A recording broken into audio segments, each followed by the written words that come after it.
Hana Kim stood at the bottom of the tallest building she had ever seen. The Galactic Institute of Higher Mathematics stretched up into the purple clouds of Valora Prime, so high that she could not see the top. The building was made of some kind, of white stone that seemed to glow in the strange orange sunlight of this alien world. She carried only a small bag with her few belongings. Her hands were shaking, but not from the cold. The air here was warm and smelled like flowers. Earth had never been this peaceful. Her home planet was always loud with storms and earthquakes and dangerous weather.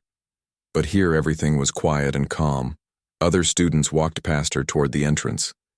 They were all aliens of different shapes and sizes. Some had blue skin and 4 arms. Others looked like giant insects walking on 2 legs. A few had tentacles instead of hands and eyes that glowed in the dark. None of them looked at her directly, but she could feel them staring when they thought she was not watching. Hana knew what they were thinking about her. She was human, and humans came from what the galaxy called a Deathworld. Earth was so dangerous that most aliens needed special suits just to visit. The gravity would crush many species, and the weather was considered deadly by galactic standards. No human had ever been accepted to this school before. She walked through the main entrance, and her eyes went wide. The inside was even more amazing than the outside. The ceiling was so high, it looked like the sky itself. Floating platforms carried students and teachers up and down between floors. Holographic displays showed complex math equations spinning in the air. Like beautiful art, a gentle voice spoke behind her, and Hana turned. Around a blue-skinned girl with 4 arms was smiling at her. She had large, kind eyes and moved very gracefully. "My name is Kira," she said in perfect galactic standard language. "You must be the new human student. I am going to be your roommate." Hana nodded quietly. She had practiced speaking galactic standard for years, but she still felt nervous about making mistakes. "I am Hana," she said softly. "Thank you for helping me." Kira tilted her head slightly like she was trying to understand something. Hana could tell that Kira had expected her to be louder or more aggressive. Most aliens thought humans were violent because they came from such a dangerous world. "Let me show you to our room," Kira said, and started walking toward one of the floating platforms as they rode up to the student housing level. Kira explained how the school worked. The institute was home to the smartest beings from over 50 different worlds. Students came here to study the most advanced mathematics in the galaxy. Many of them would become the scientists and engineers who designed spaceships and space stations. "The professors here are the best in the known universe," Kira said proudly. "Some of them have solved mathematical problems that had puzzled entire civilizations for thousands of years." Their room was simple but comfortable. It had 2 beds and 2 desks and a large window that looked out over the alien city below. Hana put her bag on one of the beds and looked around. This would be her home for the next 4 years if she could manage to keep up with the other students. Kira watched her carefully as if she was expecting Hana to do something strange or dangerous. But Hana just sat on her bed and took out a mathematics book. The book was thick and heavy, and covered in equations that most people would find impossible to understand. "You like to read?" Kira asked. "Yes," Hana replied. "Mathematics is interesting to me." Kira seemed surprised. She had heard that humans were more interested in fighting and surviving than in abstract thinking. But here was this quiet human girl reading advanced math like it was a storybook. That evening they went to the dining hall for dinner. The room was huge and filled with hundreds of alien students eating different kinds of strange foods. Hana got some simple fruits and vegetables that looked safe to eat, and followed Kira to a table. Other students kept looking at them. Several groups were whispering and pointing. Hana could hear some of their conversations even though they thought she could not understand their languages. "That is the Deathworlder," one student said to his friends. "She looks so small and weak. How did she get accepted here? I heard that humans are supposed to be very aggressive." Another replied, "Maybe. She will become violent if the classes are too difficult." A third student laughed. "Maybe her brain is too simple for real mathematics. They probably only accepted her because Earth just joined the Federation, and they wanted to be nice." Hana kept eating her food quietly, but her cheeks turned slightly red. She was used to being different, but it still hurt to hear what others thought about her. Kira noticed and moved closer. "Do not listen to them," she whispered. "They are just curious because they have never met a human before. Once they see how smart you are, they will change their minds." But even Kira was not sure if that was true. She had heard scary stories about humans being unpredictable and dangerous. In all the stories, humans were always fighting or breaking things or solving problems with violence instead of thinking. She looked at quiet little Hana and wondered if the stories were wrong. Later that night, Hana sat by their window looking out at the stars. She could see Earth from here, just a small blue dot among millions of other lights. Her home world looked so tiny and peaceful from this distance. But she knew the truth. Earth was wild and chaotic and full of dangers that would terrify most of the students sleeping in this building. She opened her mathematics book and began reading by the light of Valora Prime's 3 moons. The equations on the pages were complex and beautiful, but they reminded her of patterns she had seen in nature back home. The way storms moved across the ocean. The way earthquakes shifted the ground. The way everything on Earth was connected in complicated systems that most people could not predict or understand. Kira watched her roommate from her own bed. She had never seen anyone read advanced mathematics so late at night or look so peaceful while doing it. Maybe humans were not as simple as the stories claimed. Maybe coming from such a dangerous world had taught them to think in ways that other species could not, as Hana turned the pages of her book. Her dark eyes moved quickly across each equation. She was not just reading them, she was understanding them and seeing connections that even the book's authors had not noticed. Tomorrow she would start her first classes and meet the professors who would decide if a human belonged in the most advanced mathematics academy in the galaxy. But tonight she was just a quiet girl from a dangerous world, sitting by a window and reading about the beautiful mathematical patterns that connected everything in the universe. The weeks turned into months and Hana Kim had become known throughout the Galactic Institute as the silent human girl. Every professor knew her face because she attended every single class about the void equation. She sat in the same spot, in the back row of every lecture hall, never missing a session, never arriving late, never leaving early. But she also never spoke. Dr. Zenth had started to feel uncomfortable every time he looked at her during his lectures. Her dark eyes followed his every movement as he explained why different parts of the equation were impossible to solve. She took no notes and asked no questions, but she watched everything with an intensity that made him nervous. Today another guest professor had come to speak about the void equation. Master Torv was from the Helix Nebula, and his species had spent 300 years trying to solve just one small section of the massive problem. He stood at the front of the classroom, his crystalline body reflecting the light in rainbow patterns. "My people," he began, "have natural minds that work with mathematical harmonics. We can see patterns in numbers the way you might see colors in a painting. For us, mathematics is not just calculation, it is art." He gestured toward the covered wall where the void equation waited behind its panels. "We thought our artistic approach to mathematics would help us understand the connections between different parts of the equation. We believed that if we could see the beauty in how the parts fit together, we could solve what others could not." Master Torv activated a holographic display that showed swirling patterns of light and sound. His attempt to solve the equation looked like music made visible. Beautiful waves of color flowed through complex geometric shapes. "For 50 years our greatest minds worked on this," he continued. "The patterns we created were the most beautiful mathematical art our civilization had ever produced. But beauty is not the same as truth. Our artistic vision could not bridge the gap between Thylorian geometry and Krathentime theory. We could make the mathematics look beautiful, but we could not make it work." Students throughout the classroom took careful notes. Several raised their hands to ask questions about the harmonic approach. But in the back row, Hana sat perfectly still watching the display, with those same dark eyes that never seemed to blink. After the lecture ended, students gathered in small groups to discuss what they had learned. They talked excitedly about harmonic mathematics and whether combining art with science might lead to new breakthroughs. But Hana walked past all of them, without saying a word. Kira caught up with her in the hallway. "Are you feeling okay?" she asked. "You have been even quieter than usual lately." Hana looked at her roommate and for a moment seemed like she might say something important. But then she just nodded and said, "I am fine, just thinking about what the professor said that evening." In their room, Kira watched as Hana sat by the window with her notebooks. She had filled over 20 books with her strange diagrams and symbols. The pages were covered with connections and patterns that looked nothing like the mathematics they learned in class. "What are you working on?" Kira asked gently. "You write in those books every night, but you never show them to anyone." Hana looked up from her writing. "I am trying to understand how the different parts connect," she said quietly.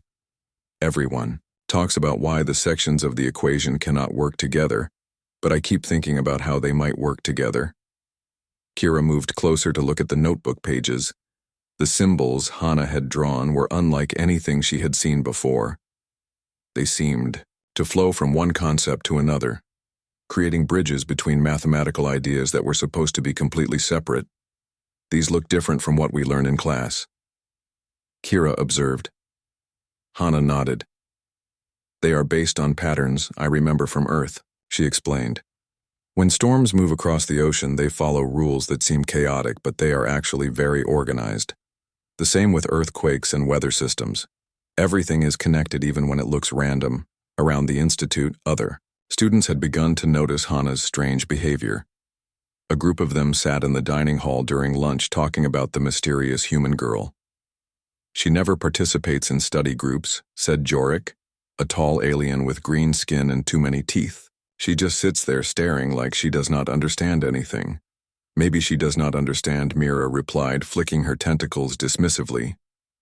"Humans come from a violent world where they probably spend all their time fighting for survival. They do not have time to develop real intelligence, but she gets perfect scores on all her tests." Vex pointed out, his insect eyes clicking nervously. "I have seen her assignment grades. They are higher than most of ours. That just proves the professors are being easy on her because she is the only human," Jorik said with a laugh. "They probably feel sorry for her and do not want to make Earth look bad by failing their first student." The group agreed that this must be the explanation. No one from a death world could possibly understand mathematics at their level.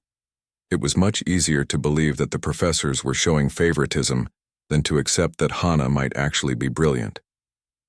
Meanwhile, Professor Vex was having his own doubts about the human student. He called a meeting with Dr. Zenth and several other senior faculty members in his office. The walls were covered with awards and certificates celebrating centuries of mathematical achievement. "I am concerned about our human student," he began. "Dr. Zenth, you have observed her most closely. What is your assessment?" Dr. Zenth shifted uncomfortably in his chair. "She attends every class and completes every assignment perfectly," he admitted. "But she never engages with the material. She never asks questions or offers insights. I am not sure she truly understands what we are teaching." Professor Yex leaned forward with her forearms crossed. "Perhaps we made a mistake accepting her.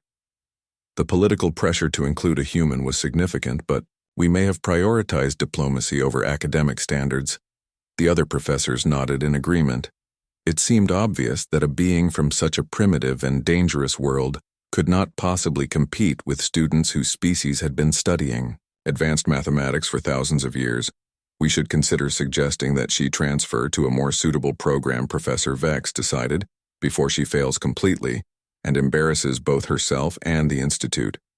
But none of them knew what Hana was really doing in her quiet moments. She was not just memorizing equations or struggling to understand alien concepts.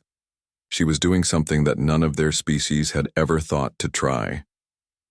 Every night, she sat by her window looking out at the stars and thinking about Earth. She remembered watching thunderstorms roll across the plains, seeing how lightning followed patterns that seemed random but were actually predictable. She thought about earthquakes and how the shaking followed mathematical rules that connected to weather patterns and ocean currents. On Earth, everything was connected in ways that most people never noticed. The violence and chaos that other species feared was actually a complex system where every part affected every other part. Storms influenced earthquakes, which affected ocean temperatures, which changed weather patterns, which created new storms. As Hana filled her notebooks with diagrams and symbols, she was not just copying alien mathematics, she was translating them into something new. She was finding ways to make Thylaurian geometry talk to Crathan time theory by using the connecting patterns she had learned from surviving on a chaotic, dangerous, beautiful world, while her classmates saw the void equation as separate problems that could not be solved together. Hana was beginning to see it as a single living system, like the weather patterns of Earth. Everything was connected. You just had to know how to look for the connections. She had not spoken about her ideas because she was not ready yet. The patterns were still forming in her mind like storms gathering on the horizon. But soon, very soon, she would be ready to show the galaxy something that would change everything they thought. They knew about mathematics and about the quiet girl from the Deathworld who sat in the back of every classroom and saw what no one else could see. The news of Hana Kim's breakthrough spread across the galaxy faster than light itself. Within hours of her presentation, every major university research station and government facility had received copies of her solution to the void equation. Scientists and mathematicians who had spent their entire careers studying pieces of the ancient problem dropped everything to verify her work. Professor Vex stood in his office surrounded by holographic displays showing mathematical calculations, streaming in from dozens of worlds. Every computation confirmed the same impossible truth. The quiet human girl had solved in one afternoon what the galaxy's greatest minds had failed to accomplish in 8 centuries. The communication systems at the Institute were overwhelmed with messages from across known space. The Thylaurian Mathematics Council requested immediate access to Hana's complete methodology. The Crathan Science Academy offered her honorary membership in their most exclusive research division. The Vex Collective wanted to study her brain patterns to understand how human thinking could bridge concepts that seemed incompatible. But Hana herself remained remarkably calm about the chaos surrounding her discovery. She sat in her room with Kira answering questions from reporters and scientists who called from every corner of the galaxy. Her responses were the same simple explanations she had given in the lecture hall. I grew up watching storms and earthquakes, she told a famous science journalist from the core worlds on Earth. Everything connects to everything else. When you live somewhere dangerous, you learn to see the patterns that most people miss. Kira watched her roommate with amazement and pride. The same girl who had been mocked by other students for being too quiet and simple was now the most famous mathematician in galactic history. Yet Hana seemed more interested in returning to her regular classes than in all the attention and praise. Dr. Zenth requested a private meeting with Hana to understand her methods better. He had spent decades studying the void equation and wanted to know how she had seen solutions that had been invisible to everyone else. They met in his office where walls covered with mathematical proofs and awards suddenly seemed less impressive. "Can you explain how you developed your bridging technique?" he asked, pointing to printed copies of her blackboard solution. These connections between different mathematical systems appear to be completely original. Hana looked at the papers thoughtfully before answering. "On my world, when a storm approaches, you cannot just watch the clouds," she said. "You have to watch how the wind changes, how animals behave, how the air pressure shifts. Everything gives you information about what is coming next." She traced her finger along one of her equations. "The same thing happens with these mathematical systems," she continued. The Thylaurian geometry was trying to tell the Crathan time theory something important, but no one was listening to the conversation. They were only looking at each system by itself. Dr. Zenth nodded slowly, beginning to understand. "Your approach treats mathematics like a living ecosystem, where each part influences all the others." "Exactly," Hana replied. "When you grow up on a world where ignoring connections can get you killed, you develop different ways of seeing patterns. Most people here grew up on safe, peaceful worlds, so they learned to think about problems one piece at a time. The implications of Hana's solution were staggering. Space travel technology that had remained unchanged for centuries could now be revolutionized. The dangerous wormhole systems that ships currently used for faster-than-light travel could be replaced with safer, more efficient methods based on her mathematical breakthrough. Engineering teams across the galaxy began working around the clock to build the first prototype drives based on Hana's equations. Initial tests showed that her mathematics could reduce travel time between star systems by over 90%, while eliminating the deadly risks associated with wormhole navigation. Trade routes that had taken months to complete could now be traveled in days. Remote colonies that had been isolated due to dangerous travel conditions could finally be connected to galactic civilization. The economic and social changes would transform how species interacted with each other. But perhaps the most significant change was in how the galaxy viewed humans and other species from dangerous worlds. For centuries, civilized societies had assumed that peaceful environments produced superior intelligence. They believed that beings who spent time fighting for survival had no energy left for advanced thinking. Hana's breakthrough shattered those assumptions completely. Her success proved that growing up with chaos and danger could actually enhance certain types of thinking abilities. The constant need to understand complex, interconnected systems on Deathworlds had given humans cognitive advantages that no one had recognized. Universities throughout the galaxy began recruiting students from dangerous worlds for the first time. Species from high-gravity planets, extreme climate worlds, and geologically unstable systems found themselves suddenly valued for their unique perspectives. The Galactic Council passed a resolution officially recognizing that different types of worlds produced different types of intelligence. All member species were encouraged to contribute their unique thinking styles to collaborative research projects. Hana received offers from every major research institution in known space. She could have chosen any position at any university, written her own salary terms, and worked with the most famous scientists alive. But when reporters asked about her plans, her answer surprised everyone. "I want to finish my education here first," she said calmly. "I came to learn mathematics, and I still have 3 more years of classes ahead of me. There is much more I want to understand before I decide what to do." Next, Professor Vex was delighted to keep his most famous student, but he also made sure she had access to whatever resources she needed. Special advanced classes were created specifically for her, taught by guest professors from across the galaxy, who came just for the honor of working with the human who had solved the impossible equation. Kira remained Hana's roommate and closest friend at the Institute. She was one of the few people who still treated Hana the same way she had before the breakthrough. While others saw her as a legendary genius, Kira still saw her as the quiet girl who sat by their window reading mathematics books late into the night. "Do you ever regret solving the equation?" Kira asked one evening as they watched the stars together. "Your life will never be normal again. Everyone in the galaxy knows your name now." Hana considered the question seriously, as she always did before. Answering, "I did not solve it to become famous," she said finally. "I solved it because it was a beautiful problem that needed an answer. Mathematics does not care about fame or attention. It only cares about truth." As the months passed, Hana continued attending classes and learning from her professors. She also began developing new mathematical techniques inspired by other natural systems from Earth.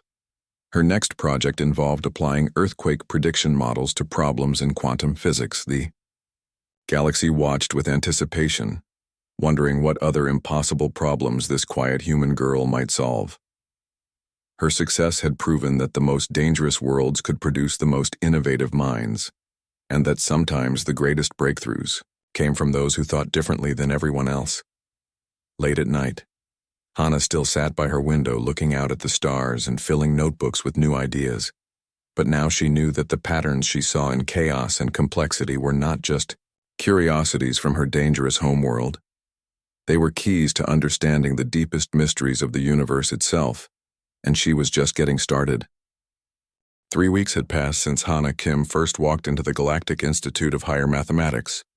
She had attended every class and completed every assignment, but she still had not spoken more than a few words to anyone except her roommate, Kira. The other students had stopped staring at her so much, but they still whispered about the quiet human girl who sat in the back of every classroom. Dr. Zenth was the most famous mathematics professor at the Institute. He was a tall, thin alien, with purple skin and 3 eyes that could look in different directions at the same time. His species, the Kavalans, were known throughout the galaxy for their incredible ability to solve complex problems. Today, he stood at the front of his advanced quantum mathematics class looking more serious than usual students. He began, his voice echoing through the large lecture hall. "Today I will show you something that has challenged the greatest minds in our galaxy for over 800 years. The room became completely quiet. Even the students who usually whispered to each other during class were paying attention. Dr. Zenth walked over to a wall that was covered by a large white panel. He pressed a button, and the panel slid away, revealing something that made several students gasp. The entire wall was covered with mathematical equations. The symbols and numbers stretched from floor to ceiling and from one side to the other. Some parts were written in Thylaurian geometric symbols. Others used Crathen dimensional theory. The top section contained Vex quantum mechanics formulas that hurt to look at directly. This, Dr. Zenth said, pointing at the wall with one of his long, thin arms, is called the void equation. It represents the most difficult mathematical challenge ever discovered. If someone could solve this equation completely, it would change everything we know about space travel. Hannah leaned forward in her seat at the back of the room. Her dark eyes began moving slowly across the wall, taking in every symbol, every number, every connection between the different parts of the massive equation. The equation was discovered 8 centuries ago, Dr. Zenth continued. When our ancestors first began exploring the galaxy, they realized that if they could solve it, they would be able to travel faster than light without using dangerous wormholes. But the problem is that the equation requires understanding mathematical concepts from dozens of different species. A student near the front raised one of her tentacles. "Professor, why is it so difficult? Cannot our computers solve it?" Dr. Zenth shook his head sadly. "Computers can only work with the mathematical systems we teach them. This equation combines ways of thinking that are completely different from each other. What makes sense to a Thylaurian mind does not make sense to a Crathen mind. The equation requires a type of thinking that no single species has ever been able to master." He walked closer to the wall and pointed to different sections. "Here you can see Thylaurian geometric principles that describe space in ways that require 4-dimensional thinking. Over there are Crathen calculations that work with time as if it were a physical object. And up there are Vex quantum formulas that treat reality as if everything exists in multiple states at once. The greatest mathematician in galactic history, Master Quinn, spent his entire life working on just this small section." Dr. Zenth pointed to an area about the size of a book he managed to solve 12% of it before he died 50 years ago. That is still the record for how much of the void equation anyone has ever completed. Students began taking notes frantically, trying to copy down parts of the equation that they could understand. But there was so much of it, and it was so complex that most of them could only capture tiny pieces. Some of the smartest beings who ever lived have tried to solve this problem. Dr. Zenth said, "They have spent decades studying individual sections, they have built special computers, they have created new mathematical languages. But the equation remains unsolved because it requires a way of thinking that goes beyond what any of our species can do naturally." Hannah had not written anything down. She sat perfectly still, staring at the wall. Her eyes moved in a strange pattern from one section to another, then back again as if she was following invisible connections that no one else could see. Dr. Zenth noticed that the human student was not taking notes. He assumed she was overwhelmed by the complexity of what she was seeing. Most new students felt scared when they first saw the void equation. It represented everything they did not know and might never understand. "The reason I am showing you this," Dr. Zenth explained, "is not because I expect any of you to solve it. Even understanding the basic concepts behind each section is an achievement that most mathematicians never reach. But I want you to see what is possible when different types of mathematical thinking work together." He pressed another button and additional panels slid down, covering the equation again. The class seemed to let out a breath they had been holding. The wall looked normal now, but everyone knew what was hidden behind those panels. For the rest of the semester, Dr. Zenth continued, "We will study the individual components that make up the void equation. You will learn Thylaurian geometry, Crathen, dimensional theory, and Vex quantum mechanics separately. Once you understand these systems individually, you will begin to appreciate why combining them is considered impossible." Kira noticed that Hannah still had not moved. She was staring at the covered wall as if she could still see through the panels to the equation beneath. When class ended and other students began packing their things, Hannah remained in her seat. Are you okay? Kira whispered. Hana blinked and seemed to remember where she was. She looked around and saw that most of the other students had already left. Yes, she said quietly. I was just thinking. They walked back to their room together, but Hana was unusually quiet, even for her. That night she sat by their window with a notebook writing symbols and drawing diagrams that Kira did not recognize. When Kira asked what she was working on, Hana just said she was trying to understand some ideas. Over the following days, every mathematics class focused on different aspects of the void equation. Guest professors came from across the galaxy to lecture about their failed attempts to solve various sections. Each expert explained why their approach had not worked and what barriers they had encountered. Professor Yex from the Thylorian homeworld showed how his people naturally thought in geometric patterns that could describe curved space but could not handle the time calculations that Krathens found. Simple Dr. Morth from the Krathen Federation demonstrated how her species could manipulate time mathematics with ease but became confused when trying to work with Vex quantum principles that required thinking about multiple realities at once. Master Vec from the Vex Collective projected quantum formulas directly into the students' minds, but even this advanced technique could not bridge the gap between quantum mechanics and the other mathematical systems. Each lecture made the same point. The void equation was impossible because it required types of thinking that were fundamentally different from each other. No species had ever evolved to think in all the necessary ways at once. Hana attended every lecture, every seminar, every study group. But she never spoke. She never asked questions and never offered opinions. Her silence was becoming legendary among her classmates. Some of them started making jokes about the quiet human who never said anything. Maybe her brain is too simple for real mathematics, one student suggested to his friends. Perhaps she does not understand what the professors are talking about. Another agreed. They assumed that someone from a death world could not possibly grasp concepts that challenged the greatest minds in civilized space. But if they had looked more carefully, they might have noticed that Hana filled notebook after notebook with strange diagrams and symbols. They might have seen that her dark eyes were always moving, always thinking, always making connections that no one else could see. As the weeks passed, even Professor Vex, the institute director, began to wonder if accepting a human student had been a mistake. The girl showed no signs of the mathematical brilliance expected at the academy. Maybe it was time to suggest that she transfer to a less demanding program before she failed completely. But late at night, while her classmates slept, Hana continued to sit by her window staring out at the stars and filling her notebooks with ideas that might just change everything. The final exam period had arrived at the Galactic Institute of Higher Mathematics. Students throughout the academy were preparing their research presentations that would determine their grades for the entire semester.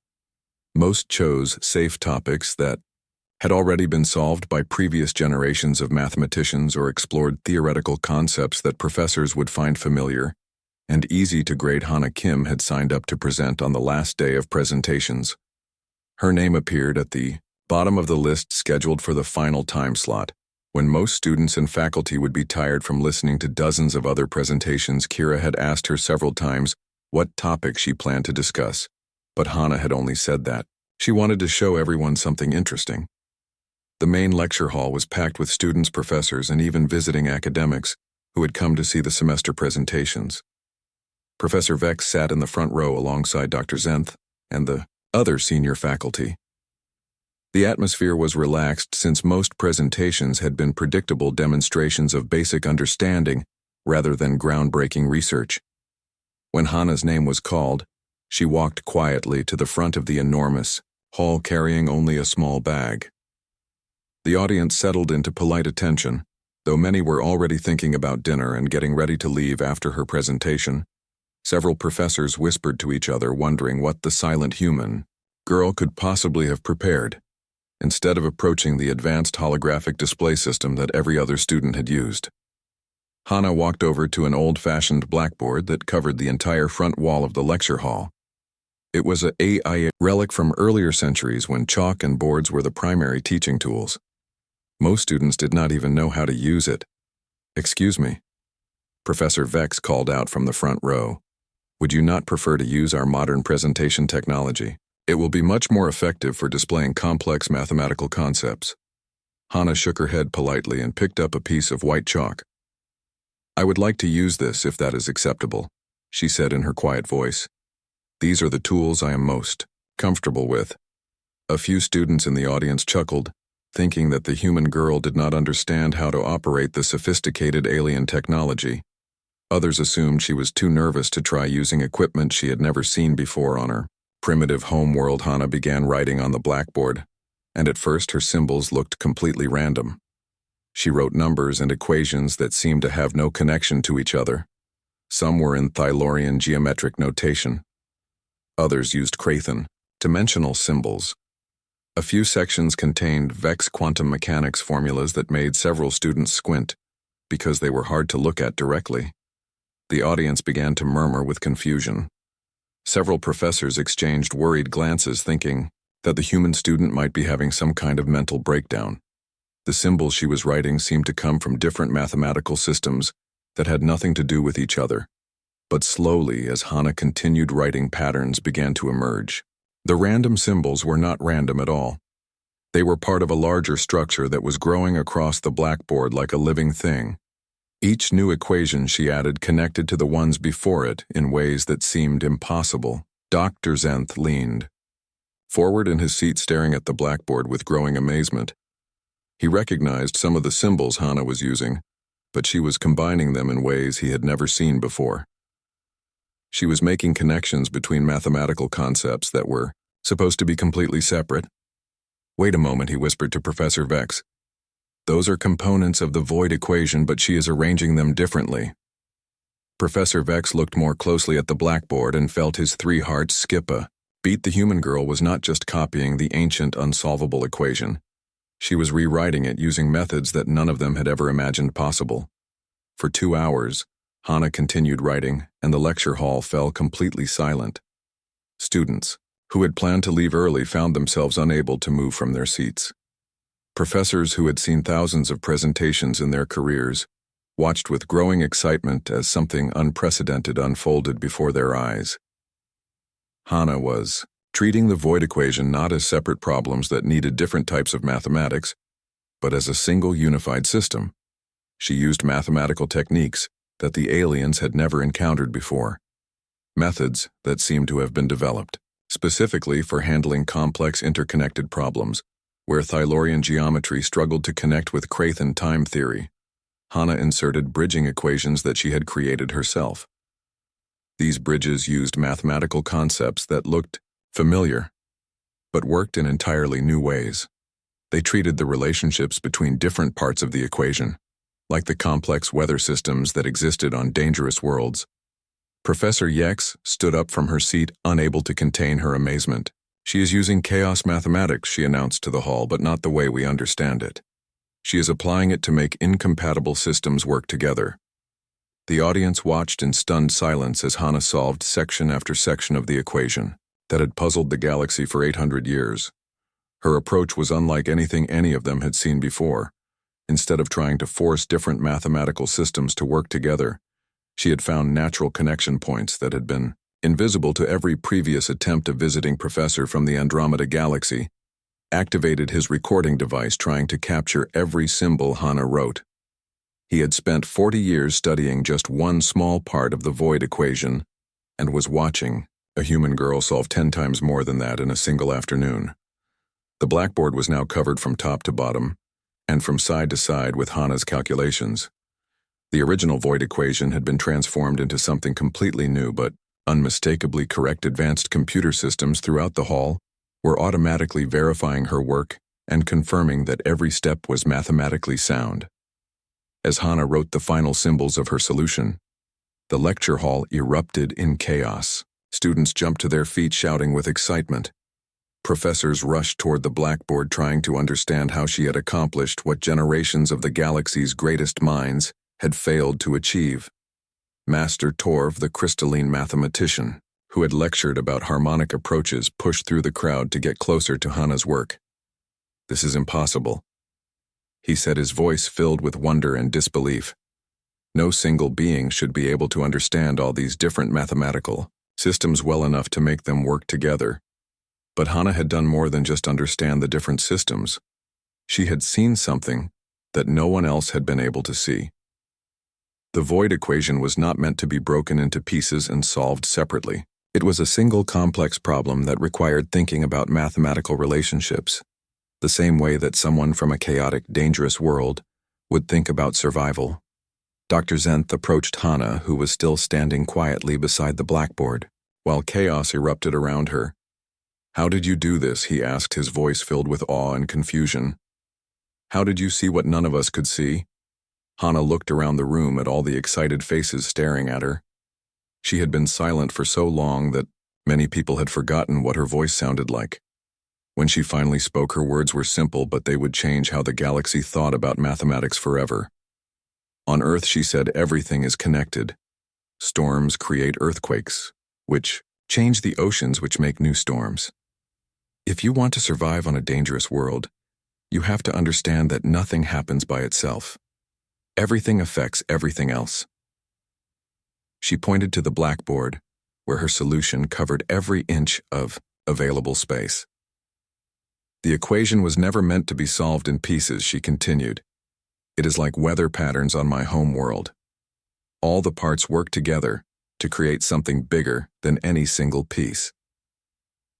The room fell silent again as the implications of what she had said began to sink in. The greatest mathematical minds in the galaxy had failed to solve the void equation because they had approached it the wrong way. They had tried to separate what was meant to be unified to break apart what was meant to work together. But Hana Kim, the quiet girl from the dangerous world, had seen the truth that 800 years of brilliant minds had missed. She had solved the impossible equation by thinking like someone who grew up watching chaos and finding patterns in the storm.